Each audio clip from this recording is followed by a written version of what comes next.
저는 오늘 누구를 의지해야 합니까? 이런 제목으로 하나님의 말씀을 증거하도록 하겠습니다. 제가 말씀을 묵상하고 설교를 준비하면서 뼛속 깊이 지금까지 지나온 삶과 앞으로 또 살아가야 될 삶, 현재의 삶 속에서 오직 의지할 분이 하나님이라는 것을 더 느낄 수가 있었습니다. 이 말씀을 통하여서 여러분 하나님을 의지함으로 인하여서 그분의 도움을 받고 살 수 있기를 주님의 이름으로 간절히 축복합니다. 이 시편 오늘 읽었던 146편부터 150편까지는 할렐루야로 시작해서 할렐루야로 끝나는 시입니다.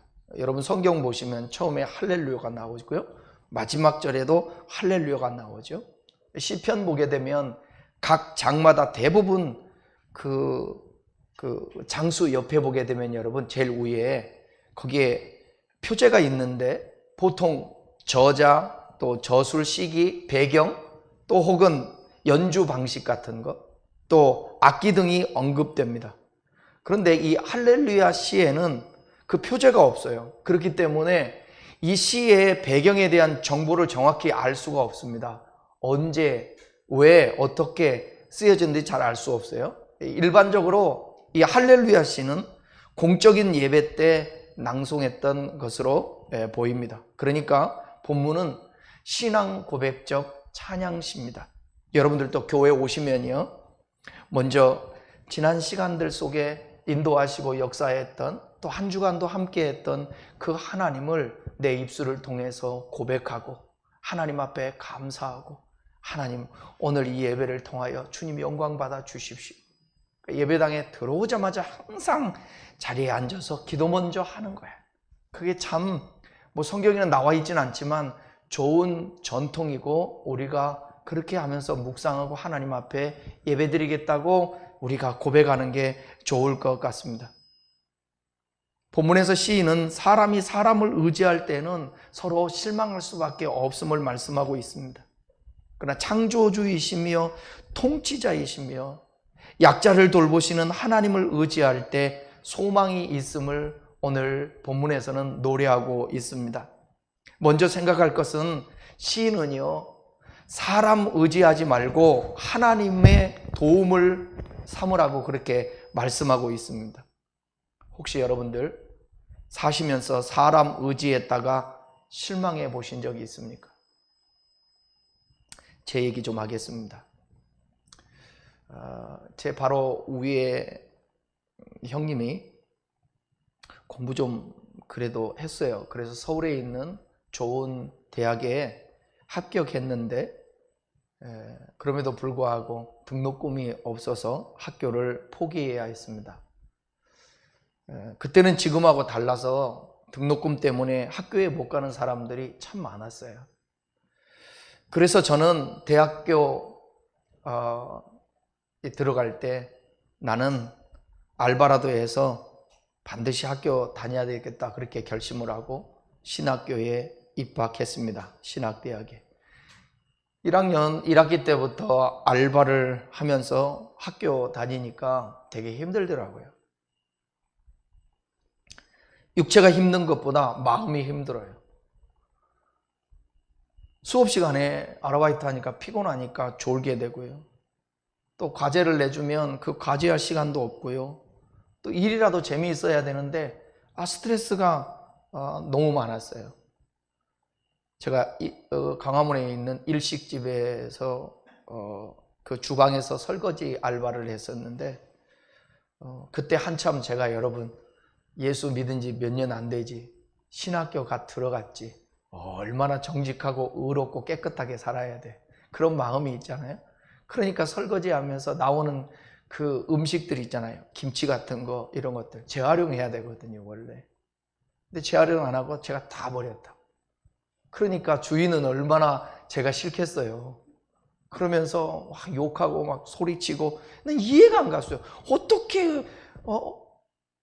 손님들이 먹다 남은 그 김치를 다시 모아가지고 다시 내놓냐 말이에요.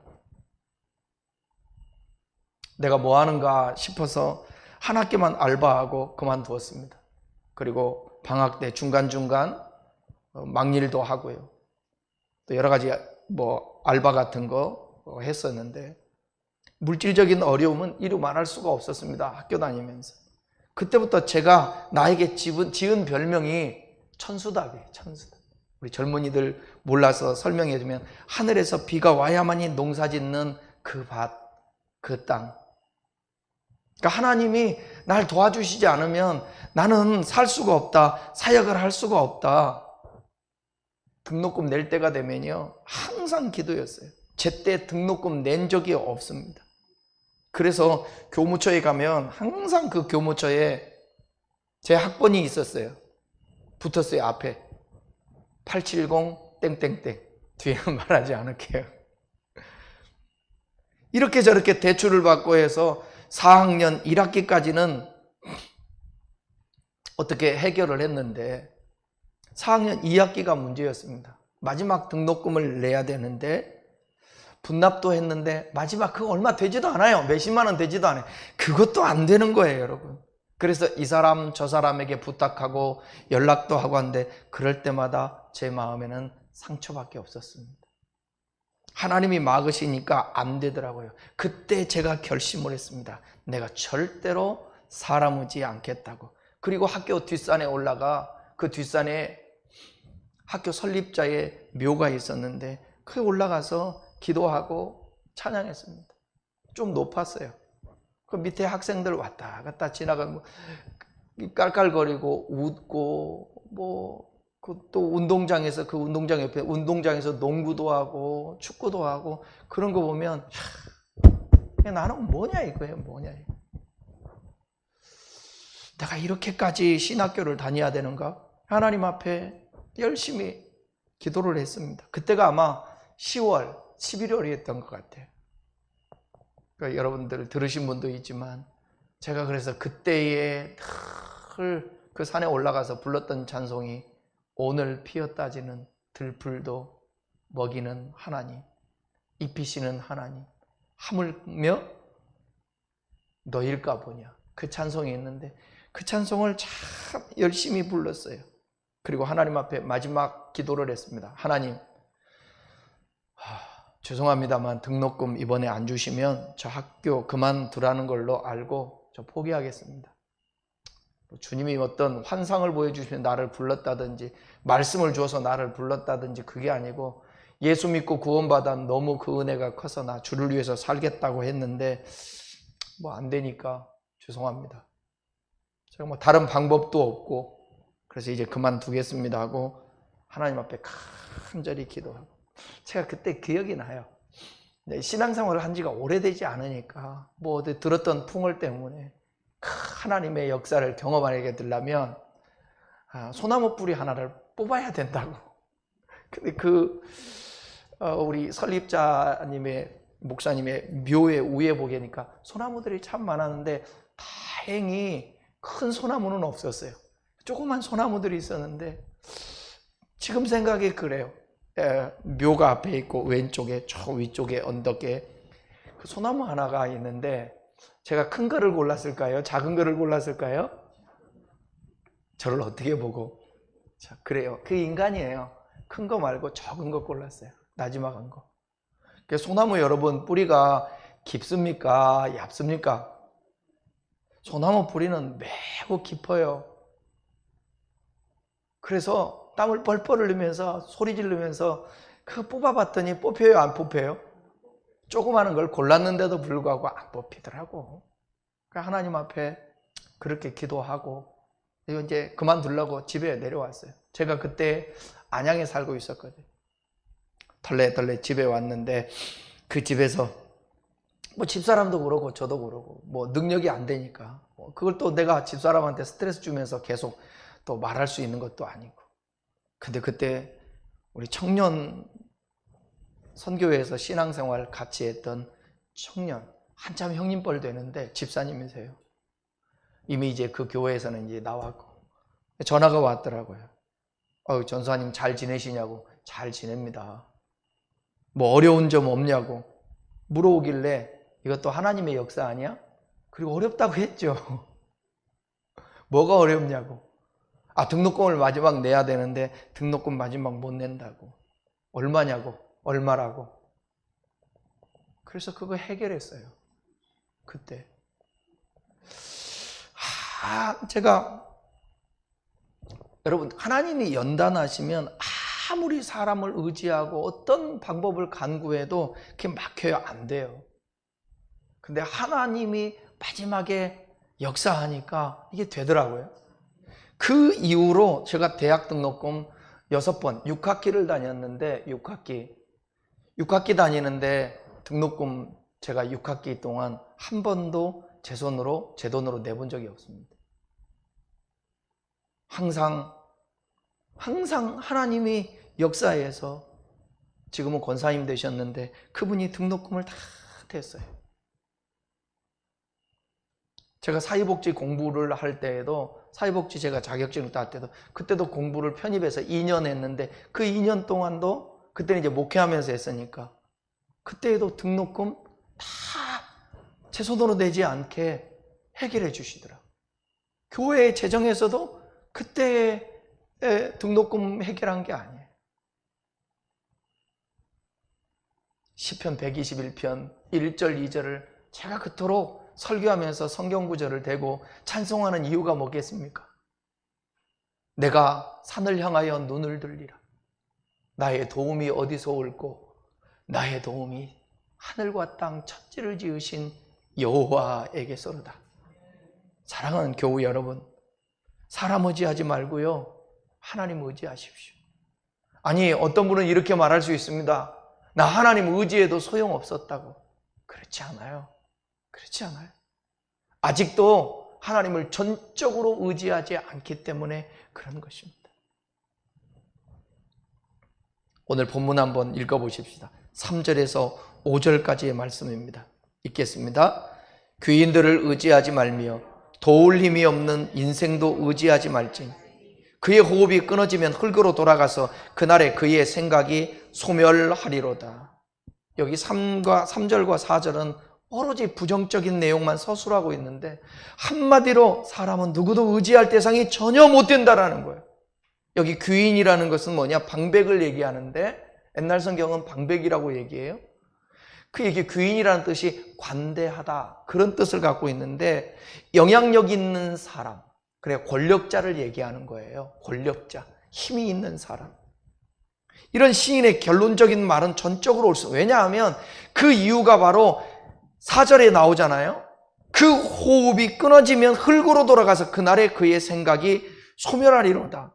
이게 무슨 말입니까? 사람은 모두 다 유한한 존재예요. 덧없이 흙으로 돌아갈 운명에 처해 있다는 것입니다. 죽음과 동시에 그가 가진 모든 재물도 명예도 권세도 지혜도 헛것이 되고 만다라는 뜻이에요. 여러분, 살다 보면 어찌 우리가 사람을 의지 않고 살 수 있겠습니까? 때로는 부모도 의지하기도 하고, 어떤 사람은 우리나라에 성공을 하는 데 있어서, 부자가 되고 성공하는 데 있어서 100%라면 그 100% 중에 15%가 유산을 물려받는 거예요. 유산을 물려받은 사람은 노력하지 않아도 저절로 부자가 돼서 잘 살 수 있다는 거예요. 어쩔 때는 부모가 의지가 될 수 있습니다. 어쩔 때는 자식이 의지가 될 수 있습니다. 우리의 동료들이 분명코 의지가 될 수 있습니다. 그럼에도 불구하고 시인이 이런 말을 하는 이유가 뭔가? 하나님을 의지하라고. 그런 이유는 오직 하나님만을 의지하라는 것을 강조하기 위함이었습니다. 왜냐하면 하나님은 사람과 달라서 유한한 존재가 아니라 무한한 존재고 영원한 존재입니다. 여러분 믿습니까?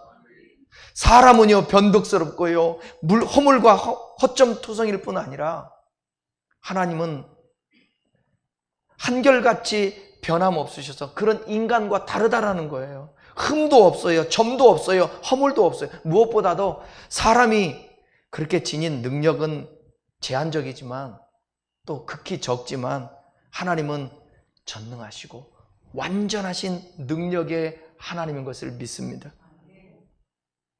대개 사람들은 이 같은 하나님의 능력을 외면하면서 실질적으로 우리가 하나님을 믿는다고 그러거든요. 하나님을 의지한다고 그러거든요. 실질적으로 기도한다고 그러거든요. 그러나 그 내면 깊숙이 들어가면 두 마음입니다. 두 마음이에요. 사람도 의지하고 하나님도 의지하고. 하나님은 그것을 버리게 하는 거예요. 그래서 철저하게 아브라함 같은 경우도 실패케 만들어요. 인간의 힘으로 안 되게 만들어요. 분명히 약속했음에도 불구하고 하나님이 안 되게 해요. 그리고 너희 안 되지, 내가 하면 돼, 그렇게 하는 것입니다. 여러분 삶 속에서도 그런 경험을 하셔야 돼요. 아무리 몸부림쳐도 안 되는 것, 하나님이 하시면 되게 하는 그 역사가 분명히 있습니다. 하나님을 의지하기보다 당장 눈에 보이는 사람을 의지할 때가 많죠. 이 세상 사람들은 왜 이런 실수를 범하는 것일까요? 단순합니다. 그 이유는 그들은 눈에 보이는 것만을 믿기 때문입니다. 가시적으로 보이는 것만을 생각하기 때문에 그렇습니다. 눈에 보이는 힘만 믿고 하나님을 외면하고 눈에 보이는 작은 것을 인하여서 그것을 든든하게 생각하고 그것을 인하여 교만에 빠지기도 하므로 이러한 사람들을 언제나 성경은 뭐라고 말하고 있느냐? 교만한 자, 어리석은 자라고 말하고 있습니다. 여러분 드라마 보이시면 사업에 실패했던 어떤 젊은이가 사업을 하다가 이 사업은 잘 될 것 같은 생각이 들어요. 그리고 PT를 만들어 가지고 돈 많은 사람 있잖아요. 스폰서를 구해 가지고 스폰서에게 가서 이렇게 브리핑을 합니다. PT를 해요. 그랬더니 돈 많은 드라마 같은 데 보이면 큰 손으로 나오잖아요. 이 큰 손이 다 훑어보고 나서 자네 내가 보니까 믿을만하네. 내일 오전에 오게나. 아유 고맙습니다. 알겠습니다. 내일 와서 계약 체결하고 했는데 아침 일찍 일어나서 찾아갔는데 어젯밤에 그 큰 손 스폰서가 심장마비로 죽었어요.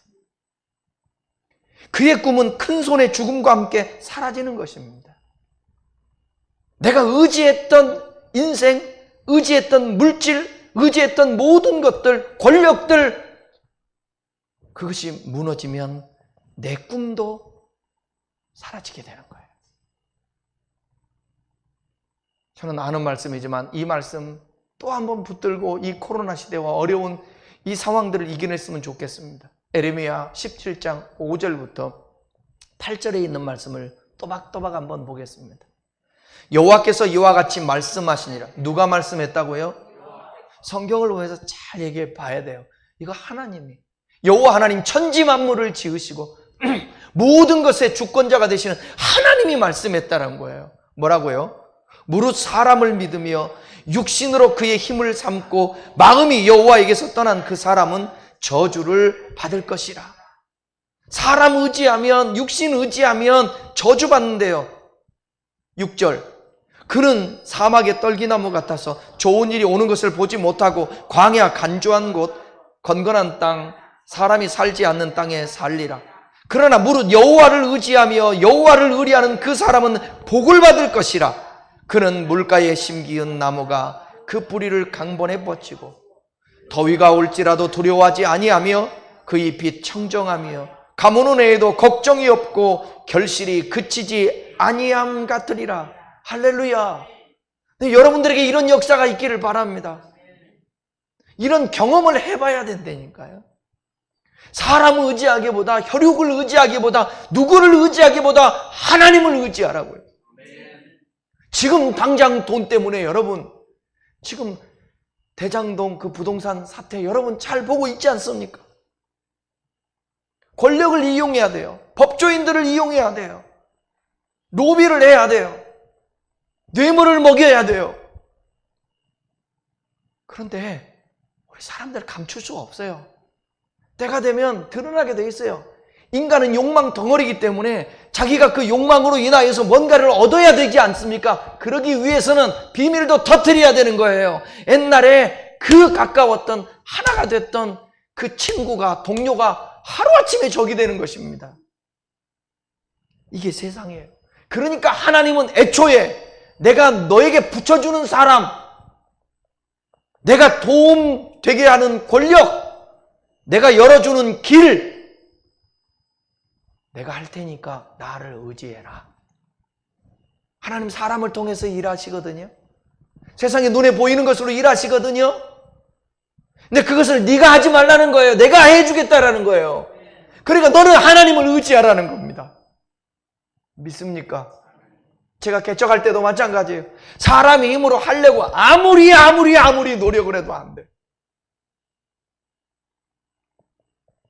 오늘도 설교 준비하면서 참 제가 목회하면서 경험했던 이 교회를 개척하면서 하고 싶은 말이 있더라고요.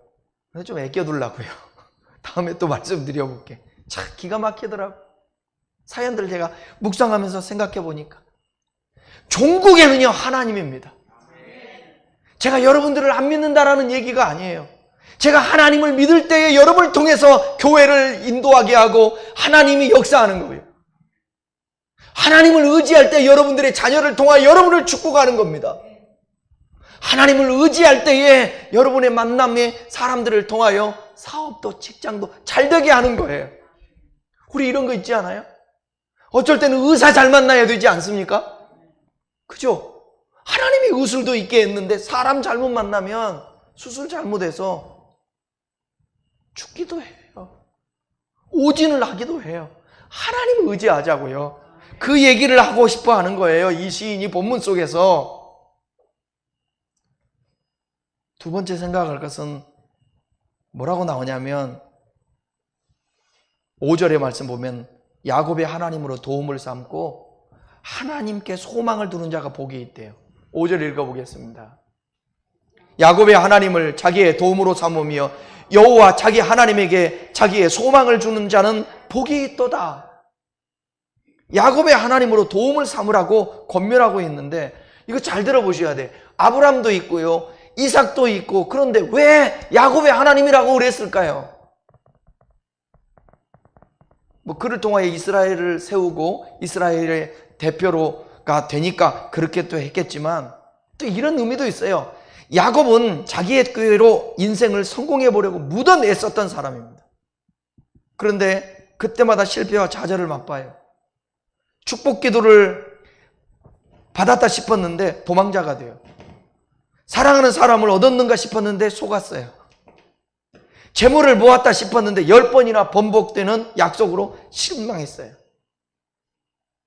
세월이 흘러 자신의 것을 많이 축제했다 싶었는데 이제는 뭐냐, 재산 좀 모았는데 형 에서를 속였는데 이 에서가 시퍼런 칼날로 유업을 하는 것입니다. 죽이겠다라는 거예요. 그리고 쫓아와요. 이젠 안정이 되었나 싶었을 때에 디나가 강간을 당해요. 자기 딸이. 아들들은 살인자가 되어요. 그리고 함께 도망하는 도망자가 되었습니다. 그때 야곱과 언약하신 하나님은 베들로 부르셔요. 그리고 약속을 기억하게 하시고 단을 쌓게 하나님을 예배케 하시고 도움을 구하게 하시고 진정한 이스라엘이라는 이름을 그에게 허락해 주세요. 이와 같이 이스라엘의 조상, 즉 언약 백성의 조상인 야곱에게 있어서 하나님은 친히 그를 찾아오셔서 언약을 맺으시고 그의 인생 여정과 그 여정 가운데 닥쳐온 온갖 위기와 어려움 가운데서 그를 책임지시고 보호하셨던 분이 것입니다. 시인은 이 사실을 알았어요. 이스라엘의 조상인 야곱의 생애를 통하여 충분히 입증된 이 도움을 베푸시는, 허물이 있고 죄가 있고 연약함이 있고 사기꾼 기질이 있음에도 불구하고 언약 때문에 택했기 때문에 하나님이 찾아오셔서 그를 도와주시고 베풀어 주셨던 그 놀라운 그 은혜들, 그것을 시인은 알았기 때문에 그 하나님으로 도움을 삼는 자는 복이 있다. 여기 복되도다 이 단어는 옛날에 제가 설교할 때 복에 대해 설교할 때에 설명했었는데 기억하시나요? 아슈레라는 뜻이에요. 얼마나 복된가, 얼마나 행복한가, 그런 등의 감탄을 의미할 때 쓰는 이 감탄사예요. 그리고 여러분 잘 아시는 시편 1편에 보게 되면 복 있는 사람은 나오잖아요. 이때에 감탄하는 거예요. 감탄. 뭐냐? 너는 얼마나 행복한 사람이냐? 이렇게 말하는 거예요. 오늘 저와 여러분들도 이렇게 너는 진짜 행복한 사람이야, 아수레, 이 은혜의 말씀을 들을 수 있기를 바랍니다. 시편 1편에서 이렇게 말하잖아요. 3절 한번 같이 읽어보겠습니다. 그는 시냇가에 심은 나무가 철을 따라 열매를 맺으며 그 잎사귀가 마르지 아니함 같으니 그가 하는 모든 일이 다 형통하리로다. 아멘. 복 있는 사람, 이 복을 여호와를 의지하고 여호와 하나님께 소망을 두는 사람에게 비록 내가 야곱과 같이 연약하고 허물이 많은 존재이고 속이는 자이지만 그래도 하나님이 택하시고 언약하신 그 언약을 이루면서 그에게 주님께서 복을 주셨듯이 하나님을 의지하고 주님께 돌아오고 순종만 하게 되면 하나님은 부족함에도 불구하고 시냇가에 심은 그런 나무가 철을 따라 열매를 맺음과 같이 우리도 그렇게 해주시고 우리가 하는 모든 일을 형통케 하신다. 이 형통이라는 단어는 번성케 한다라는 단어예요. 도울 힘도 없고 죽으면 흙으로 돌아가는 인생에 불과한 교인들, 이 방백들을 의지하는 자는 결국 허무하고 수치스러운 결말을 맞을 것이지만 야곱의 하나님을 의지하는 자는 야곱이 그랬던 것처럼 복되고 은혜로운 결과, 아름다운 결과가 주어질 것이라는 사실이에요. 이 사실이 여러분들에게 믿어졌으면 좋겠어요. 그 다음에 오늘 본문 속에서 또 생각할 것은 하나님은요, 인생에 필요한 것을 실제적이고 구체적으로 도와주신다는 거예요. 특별히 약한 자들을 돌아보시고요, 악인을 심판하시고 의인들이 절망하지 않도록 돌보시고 이 세상을 통치하겠다라는 거예요. 그것이 7절부터 10절까지 나오는데 우리 한번 7절, 8절 먼저 보겠습니다. 억눌린 사람들을 위해 정의로 심판하시며 줄인 자들에게 먹을 것을 주시는 이시로다. 여호와께서는 갇힌 자들에게는 자유를 주시는도다. 여호와께서 맹인들의 눈을 여시며 여호와께서 비굴한 자들을 일으키시며 여호와께서 의인들을 사랑하시며. 할렐루야. 억눌린 사람이나 갇힌 자에게 공정한 그런 은혜를 베풀어 주셔서 그들을 해방시키겠다라는 거예요. 그리고 줄인 사람, 먹을 것이 없는 사람에게 양식을 주시고요, 앞이 보이지 않아서 평생 동안 힘들게 살았던 사람에게 눈을 뜨게 해주시고요, 비굴한 자에게 하나님이 도와 일으켜준다라는 거예요. 이 시대가 갑질당하는, 비굴하게 살아가는 비정규 노동자들, 저 보이지 않는 어두운 그늘에서 일하고 있으면서 비굴하게 자존심 상해하고 있는 사람들, 하나님으로 도움을 삼고 하나님을 소망하며 의지하는 사람들에게 하나님께서 그들을 비굴한 곳에서, 비굴한 상황에서 일으켜 세워주신다라는 거예요. 9절 보겠습니다. 여호와께서 나그네를 보호하시며 고아와 가부를 붙드시고 악인의 길을 굽게 하시는도다. 하나님은 나그네를 보호하시고요, 고아와 가부를 인도해 주신다라는 거예요. 성경에서 무조건 고아와 가부, 나그네 나오면 어떤 사람들이에요? 소외된 사람들, 연약한 사람들이에요. 이 말씀을 보면 특별히 하나님을 실제적이고 구체적으로 연약한 자들을 돕고 계심을 우리는 확인할 수 있습니다. 그 연약한 자, 비천한 자, 그 중에 하나가 저였잖아요.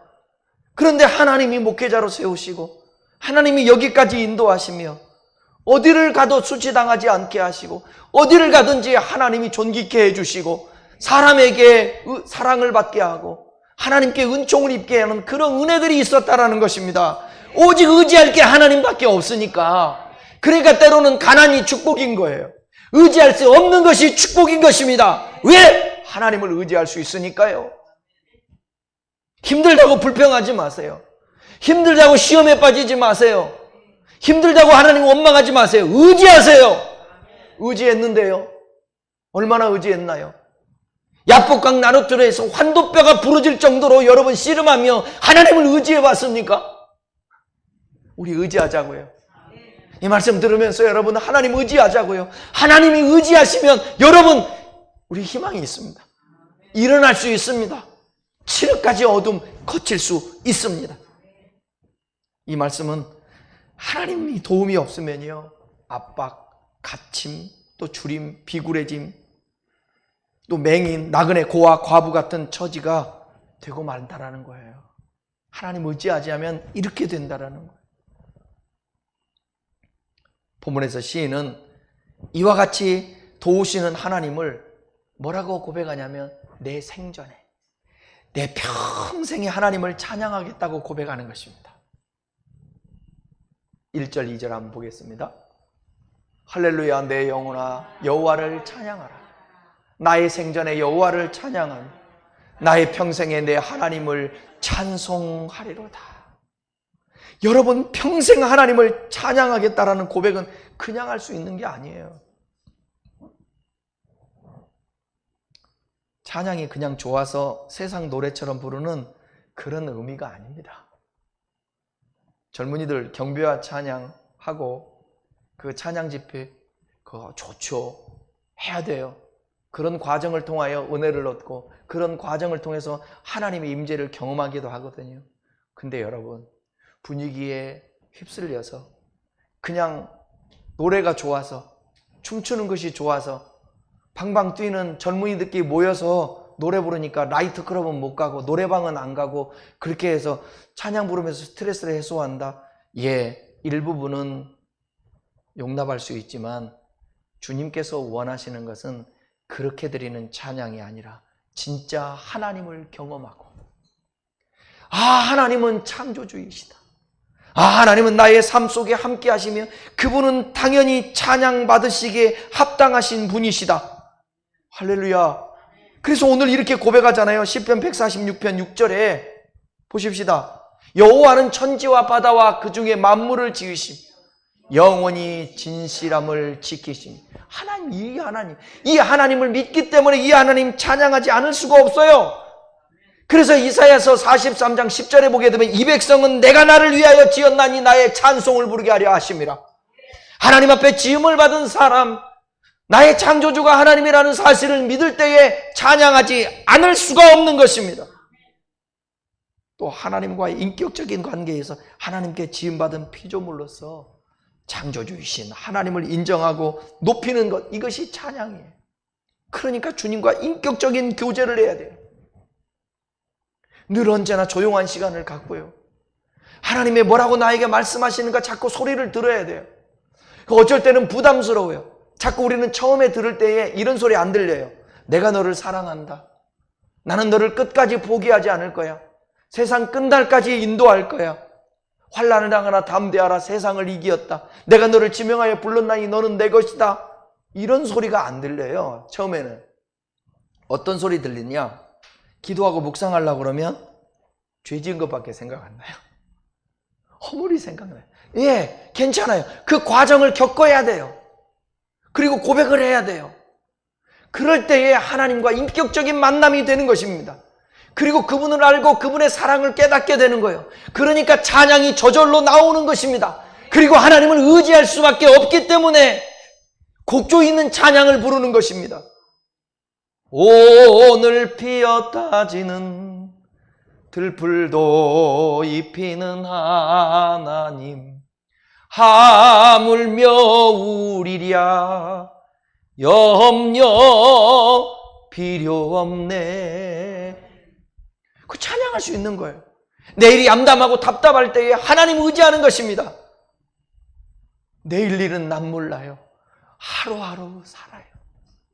세상 일에 실패했을 때 여러분 주님과 인격적으로 만남이 있던 사람은 세상 일에 실패했어도 너는 낭망하지 말라 찬양할 수 있는 것입니다.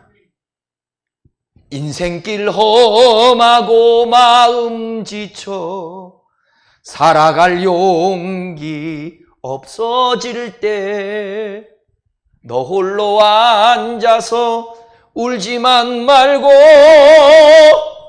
예수님 품으로 나오시오. 이런 찬양이 나오는 거예요. 인격적인 하나님과의 만남 속에서 나오는 이런 찬양의 고백들. 어쩔 때는 주님의 높고 위대하심이 내 영혼이 찬양하네. 찬양할 수밖에 없는 거예요. 만물을 보면서 찬양하는 것입니다. 왜? 창조주가 하나님이시니까. 내 삶의 모든 것을 주관하시는 분이 하나님이시니까. 시인은 그래서 찬양한다는 거예요.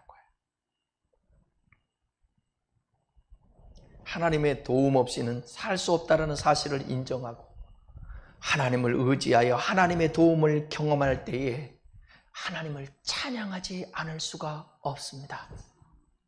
왜요? 하나님 경험하면 기쁨이 있거든요. 하나님 경험하면 감사가 나오거든요. 그러니까 찬양도 저절로 흘러나오는 거예요. 흘러나오는 것입니다. 결론입니다. 30대 초반의 한 젊은이에게 몸이 이상이 생겼어요. 요즘은 젊은 아이들도 암이 그렇게 많아요. 결혼도 하지 않는 젊은이들이 요즘 유튜브들 보게 되면 얼마나 많은지 몰라요. 그래서 자기가 지금 병들어서 암에 걸려서 죽을 병 사형 선고받고 살아가면서 그 모든 것을 인터넷으로 있잖아요. 다 공유하고 있어요. 유튜브를 통해서. 기운이 없었습니다. 음식을 먹으면 배가 아프고 대변에 피가 섞여 나왔어요. 날이 갈수록 몸은 말라가고 고통이 심해져 더 이상 참을 수 없어서 젊은이들 잘 병원 안 가다잖아요. 병원 갔습니다. 정밀 검사 받았어요. 검사 결과가 한참 후에 나왔습니다. 대장암 말기 진단을 받았습니다. 의사는 항암 치료를 받아야 한다고 했습니다. 그때 정신이 번쩍 났습니다. 하나님 앞에 계속해서 기도했습니다. 하나님, 제가 교회 사역을 포기하고 돈벌이만을 위해서 돈 그렇게 하면서 주님 잃어버리고 살았던 것을 용서해 주십시오. 하나님 저를 용서해 주십시오. 기도하기만 하면 그저 회개가 나오는 거예요. 그래서 교회에서 열심히 기도했습니다. 근데 그게 양이 안 차는 거예요. 기도원 가서 기도하고 싶었어요. 하나님, 부모님 원망한 죄, 이웃을 미워한 죄, 하나님을 멀리한 죄 21일 동안을 작정하고 기도를 했습니다. 그때 하나님이 말씀을 주셨는데 이사야 58장 9절의 말씀, 네가 부를 때에는 나 여호와가 응답하겠고 네가 부르짖을 때에는 말하기를 내가 여기 있다 하리라. 내가 지금 죽을 병에 걸려있는 이 상황에 하나님 찾을 때에 내가 여기 있다, 이 말씀을 받은 거예요. 그리고 20일 동안 기도가 끝나고 이제 몸을 추스려 보호식을 하는데 갑자기 배가 뜨거워지는 거예요. 그러더니 화장실 가고 싶어서 화장실에 갔는데 핏덩이가 막 쏟아져 나오는 것입니다. 아마 그때 암덩이가 쏟아져 나왔는지 그 이후로 대장이 아프지가 않는 거예요. 그래서 병원에 갔습니다. 병원에 가서 검사를 받아봤는데 의사가 깜짝 놀라는 거예요. 대장암이 온데간데가 없어진 거예요. 하나님께 감사 기도했습니다. 그리고 이렇게 고백하는 거예요. 하나님, 이 생명 다할 때까지, 이 목숨 다할 때까지 이제는 하나님을 찬양하고 하나님께 영광을 돌리며 하나님만을 의지하고 살겠습니다. 더 이상 돈 따라가며 살지 않겠습니다. 하나님 앞에 충성하겠습니다. 오늘도 이 말씀을 듣는 사람 가운데 물질로, 질병으로, 가정 문제로, 직장 문제로 흑암 가운데 있다면 하나님을 의지하십시오. 기도하십시오. 하나님께 소망을 두십시오. 우리 주 예수 그리스도는 어제나 오늘이나 영원토록 동일하십니다. 지금도 그래서 우리의 삶 속에 역사하시고 인도하시고 우리의 의지가 되십니다. 그분 앞에 나아가야 합니다. 그분을 찾아야 합니다.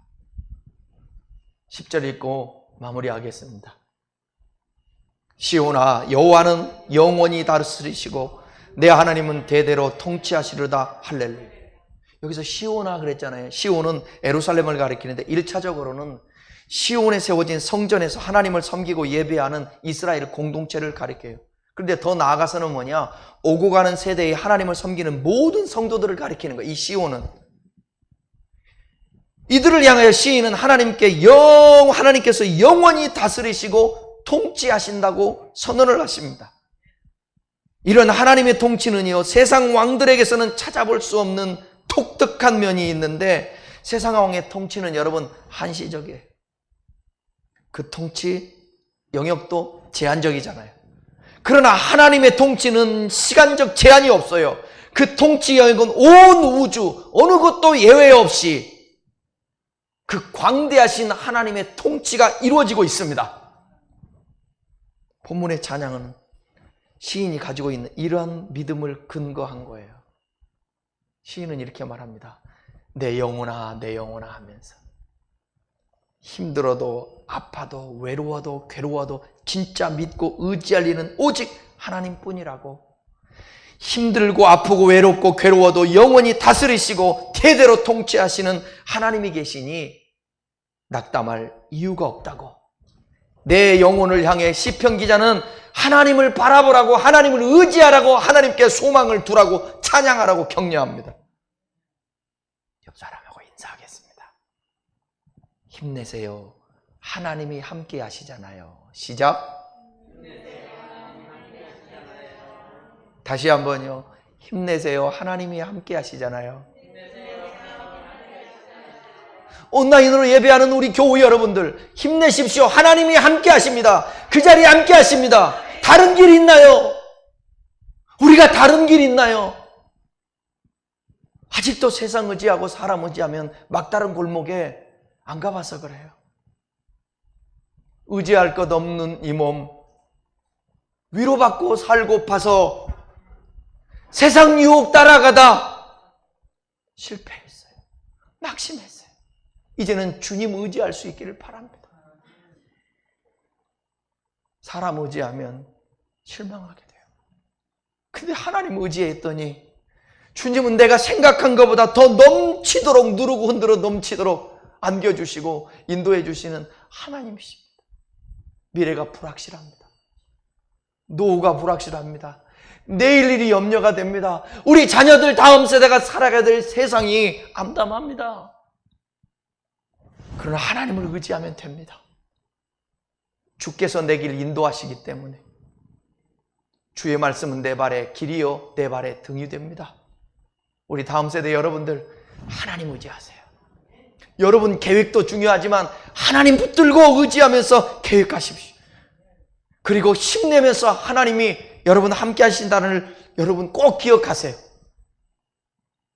여러분도 하나님 의지하고 도움받아 하나님의 역사를 선포할 수 있기를 주님의 이름으로 축원합니다. 일주일 동안 하나님 한번 경험해보고 하나님의 도우심을 얻고 마음의 평강을 얻고 길이 열리고 하늘문이 열려서 다음 예배당에 올 때, 다음 예배를 드릴 때 하나님 아버지 찬양합니다. 감사합니다. 감사합니다. 영광 받아 주십시오. 이 고백할 수 있기를 예수 그리스도의 이름으로 축원합니다. 기도하겠습니다.